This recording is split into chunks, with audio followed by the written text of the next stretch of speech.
মেয়েরাও কাঁদে, কখনো নিজের জন্য, আবার কখনো মা বাবার জন্য, কখনো আবার ভাই বোনের জন্য, কারণে অকারণে কাঁদে।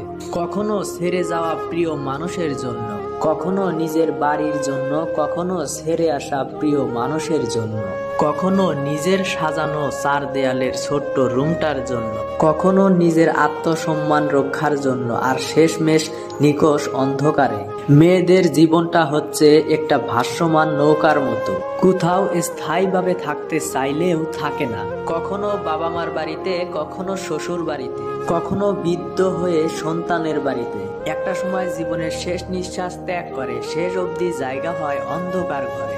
মেয়েদের সারা জীবন উৎসর্গ করে যেতে হয়। মেয়েদের জীবনে কোনো কিছুই ফিক্স হয় না। মেয়েদের কখনো জানা হয় না কোন বাড়িটা তাদের জন্য নির্দিষ্ট, কোন বাড়িটা তার নিজের, কোন পরিবারের নির্দিষ্ট মেম্বার সে। তারপরও মেয়েরা চারিপাশে সামলিয়ে বেঁচে থাকে, কখনো মূল্য পেয়ে, আবার কখনো মূল্যহীন হয়ে, নিজের জন্য, নিজের প্রিয় মানুষগুলোর ভালোর জন্য।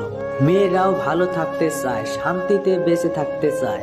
জীবন একটা হলেও মেয়েদের জীবনে জন্ম আসে কয়েকবার, কারো সুখের জন্ম, কারো বিষাদের জন্ম। জন্মান্তরে মেয়েরা চিরকালই শুকনো পাতা, চুরমুর করে ভাঙার অধিকার কেবল মেয়েদেরই।